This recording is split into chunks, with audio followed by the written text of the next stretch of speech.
অনেকেই কয় এইসব কাদামাটিত কৃষিকাজ করলে নাকি হাত পায়ের নখ, চেহারার সৌন্দর্য সবকিছু দিন দিন নষ্ট হয়ে যায়, আর সেই মেয়েটাক নাকি কোনো ছেলেই পছন্দ করে না।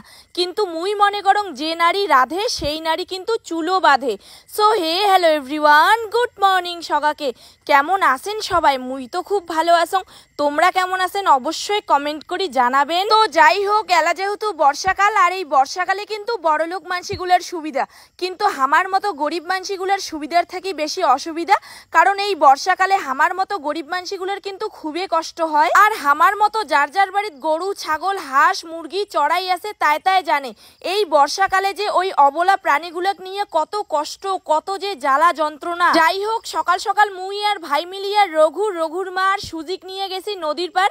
যেহেতু আমার বাড়ির চারপাশে খুবই জল হয়েছে আর ঘাসগুলোও ডুবি গেছে, সেই জন্য উমাক ঘাসত বান্ধি থোয়ার জন্য আমরা নদীর পার নিয়ে গেছি। আর এইটা হল মোর 5 বছর আগের ছাতা, কতবার যে ভাঙি ধরছিল, কতবার যে ঠিক করে ধরছিলুম। যাই হোক, আমরা গরিব মানসি ওই ছাতাকে দড়ি দিয়া বান্ধিয়া আরো 2 বছর চালে দেওয়ার পামো। আর এইটা কিন্তু আমার কিপটা মনে হয়, এইটা হইল আমার দারিদ্রতা। তারপর ভাইয়ের মুই মিলিয়ে চলে গেলাম আমার বাড়ির পার্শ্ববর্তী নদী তোরসা নদী। তোরসা নদীর জল দেখির, আর দিন দিন কিন্তু বন্যার কারণে তোরসা নদীর চরগুলো ভাঙতে ভাঙতে আমার বাড়ির পাশত চলে আসি হচ্ছে, সেই নিয়ে অনেক চিন্তাও হয়। আর জানেন তো, আমারেতে যখন নদীত বন্যা হয়, ওই বন্যার জলত কিন্তু অনেক খড়ি ভাসিয়ে এসে, ওই খড়িগুলো ধরির জন্য আমার কিন্তু উন্ধুমি লাগি যায়। যত বড়ই জল হোক না কেন, ওই খড়িগুলো ধরিয়ে আমরা ডাঙাত তুলি থুই। তারপরে ওই বন্যার জলত ভাসিয়ে এসে খড়িগুলো আমরা বাড়ি আনিয়ে ভালো করে শুকিয়ে ওই খড়িগুলো দিয়েই কিন্তু রান্না করি। আবার কাহো এমনও আছে অনেকগুলো করে খড়ি ধরে আর অনেক টাকা দিয়ে পরে বিক্রিও করে দেয়। তবে একটা কথা ঠিক, নদীর পাড়ত যতটা সুবিধা আছে ততটা কিন্তু অসুবিধাও আছে। যাই হোক, তারপর ভাইয়ের মুই মিলিয়ে দুইজনে দুইটা ছাতা নিয়ে হালকা বৃষ্টিতে আমার গ্রামটা ঘুরি দেখি দচ্ছিলাম। কারণ এই বৃষ্টিত মানুষ ঘুমায়, কিন্তু মুই আর ভাই মিলিয়ে দেখি দচ্ছিলাম আমার গ্রামত কার কি সমস্যা হয়েছে। কারণ এই বৃষ্টির কারণে কত জায়গার যে কত মানুষ, কত পশু পাখি অনাথ হয়ে বেড়ে ধরছে, দেখিয়া যে কি খারাপ লাগি ধরছে। সত্যি কথা বলতে, মুই যতটা বৃষ্টি পছন্দ করং তার থেকে বেশি কিন্তু অপছন্দ করং। তারপর বাড়ি এসিয়ে আমার বাড়ির পাশের মামা ঘরের অল্প ধান গাড়া সাহায্য করে দেওয়ার গেলুম।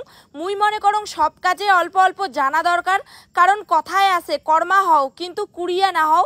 কারণ এই পৃথিবীত কুড়িয়া লোকের কোনো ভাত নাই। আর একটা হাস্যকর ব্যাপার হল, মুই আর মোর ভাই এত বড় হওয়া সত্ত্বেও আমার বাচ্চা মানুষের খাবার দাবার গুলো খুবই পছন্দ। তারপর বাড়ি আসিয়ে হাত মুখ পরিষ্কার করিয়েই দেখো মোর ছাত্র চলে এসছে। আর ছাত্রক পরের বসিয়া তো মুই নিজে পাগল হয়ে গেছুম। আমের ইংরেজি কি?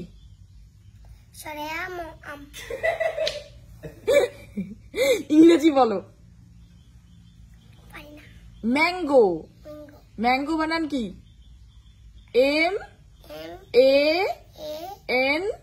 MANGO। ম্যাঙ্গো মানে কি? আম। গুড। যাই হোক, উনি খুবই ছোট, তো এতটুকুই ছিল আজকের সুখ দুঃখের মিনি ব্লগ। কেমন লাগিল অবশ্যই কমেন্ট করে জানাবেন। Tata, good bye.